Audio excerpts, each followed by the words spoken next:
But Stanley just couldn't do it. He considered the possibility of facing his boss, admitting he had left his post during work hours. He might be fined for that. And in such a competitive economy, why had he taken that risk? All because he believed everyone had vanished? His boss would think he was crazy. And then something occurred to Stanley. Maybe, he thought to himself, maybe I am crazy. He looked down at the bucket in his arms. Am I crazy? He asked the bucket.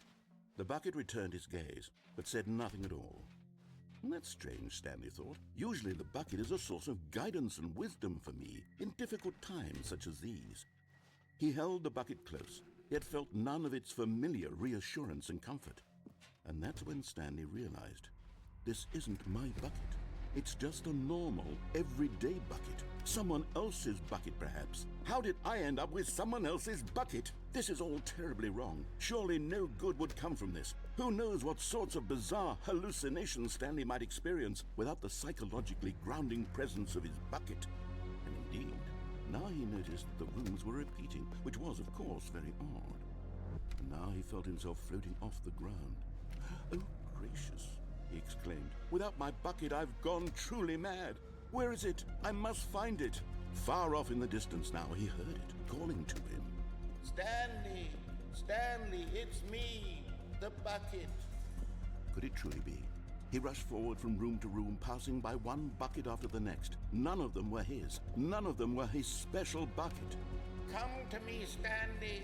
Find me. He had to find the bucket. He had to return to his old friend. It was the only way to truly restore his sanity. And then suddenly, it froze dead in his tracks.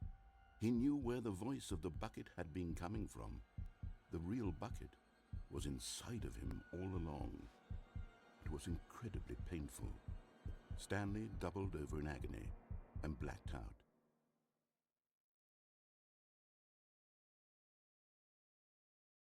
This is the story of a woman named Mariella. Mariella woke up on a day like any other. She arose, got dressed, picked up her bucket of comfort and security, and walked to her place of work. But on this particular day, her walk was interrupted by the body